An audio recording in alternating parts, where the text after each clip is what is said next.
vous savez, j'ai rien compris à la réponse. C'est pas grave. Alors, l'étude de la mémoire est un sujet passionnant. Certains en ont même fait leur métier. C'est le cas de notre invité que je vous demande d'accueillir. C'est Vincent Delourmel. Vincent, bonsoir. Merci de nous rejoindre. Vous êtes un spécialiste de la mémoire. On m'a même dit que vous aviez des capacités de mémorisation tout à fait impressionnantes. Alors, je vais vous demander de nous le prouver. D'accord. D'accord. 4 des participants sur ce plateau ont noté 5 mots. D'accord. Donc, 5 x 4, 20. Donc, il y a 20 mots qui vont s'afficher sur le grand écran. Je vous laisse le temps de mémoriser. D'accord. Donc, voilà, vous êtes prêts? Je suis prêt. Alors, allez-y, envoyez les mots, s'il vous plaît. Top chrono. Faut pas qu'on parle. Alors, pendant ce temps, on va demander à Frédéric, si ça ne vous gêne pas. Frédéric, que fait précisément Vincent pour retenir autant de mots en peu de temps?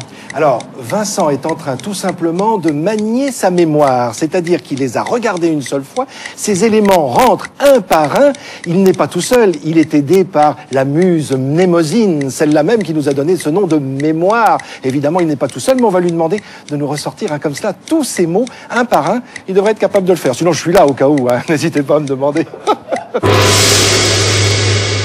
C'est bon? Vincent, vous voulez nous les ressortir dans l'ordre ou on va compliquer un peu le jeu. Ah bon, je vais vous demander... déjà, le pauvre, non. Faites. Non. Quel est le mot numéro 5? Le numéro 5, c'est un manteau. C'est un manteau. C'est un manteau. Bravo. Quel est le mot... Alors, le mot numéro 17? C'est un ordinateur. Oui, ordinateur. C'était Didier. Alors maintenant, le mot 9. Le mot 9, c'est un... Le 10, c'est un biberon. Le 9, c'est une voiture... Non, le 8, c'est une voiture. Le 9, j'ai un petit trou de mémoire, là, j'avoue. Quel 9? C'est un train, pardon, oui. Oui. Voilà, c'est une... Le 11? Le 11, c'est une chemise. Le 11 est une chemise, bravo. Le 13? Le 13, c'est de l'eau. Et le 15? Le 15, c'est du papier. Bravo. Alors, on a envie de comprendre. Comment vous faites, Vincent? Alors, j'utilise une méthode qui est très vieille, qui s'appelle la table de rappel, qui a été créée au 19e siècle par un monsieur qui s'appelait Aimé Paris, qui consiste effectivement à faire des associations d'images. Mais avant de faire ces associations d'images, on code tous les nombres de 1 à 100 par des mots, selon une règle très précise. Ce qui veut dire que moi, si vous me demandez le numéro 11, dans ma tête, le 11 se traduit par une tête. D'accord? Donc j'ai juste imaginé une tête. Ça, c'est d'origine. C'est le code. Ouais, le code Attends, d'origine. vous avez, pour 42, vous avez un truc. Oui, 42, ouais, c'est une reine, tout simplement. Une reine. Il y a une interface comme ça. Exactement, ouais. Ce qui Et alors, permet donc, de... après, avec tête, comment vous retrouvez le mot qui est inscrit? Eh ben, j'associe la chemise sur la tête, tout simplement.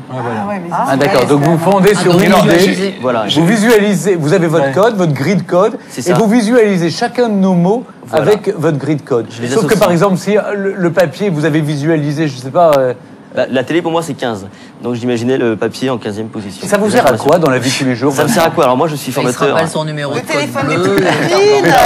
Outre les numéros de mémoire que je présente, ça me permet également, si vous voulez, de faire des formations auprès de personnes, de cadres, de groupes. Pour muscler le cerveau, on peut. On ne muscle pas le cerveau, je crois qu'on apprend à maîtriser sa mémoire, parce que c'est vous qui le disiez tout à l'heure, la mémoire fonctionne effectivement par acquisition, par rétention et par récupération.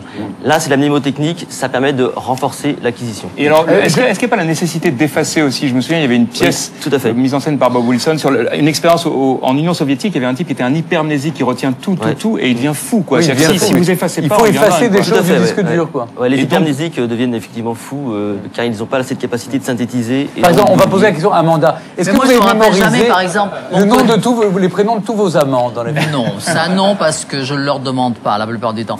Mais en revanche, Mais pour en vous, revanche, moi, je pour me le rappelle- plaisir, pour le je me plaisir. rappelle jamais, vous voyez, le code de mon alarme, parce que comme j'ai mis une date de naissance et que j'en change tout le temps de date de naissance, alors à chaque fois, je fais sonner. Ah oui, c'est à ce Ah ouais, point. non, j'ai pas trop la mémoire des chiffres. Non, c'est la mémoire des chiffres, j'ai pas trop. Merci Vincent, Vincent Delourmel. Et pour les gens qui s'intéressent au sujet, je rappelle que vous avez écrit l'ouvrage Les 10 secrets de la mémoire. Et pour ceux qui ont toujours de la mémoire vive, alors on passe tout de suite à une nouvelle question.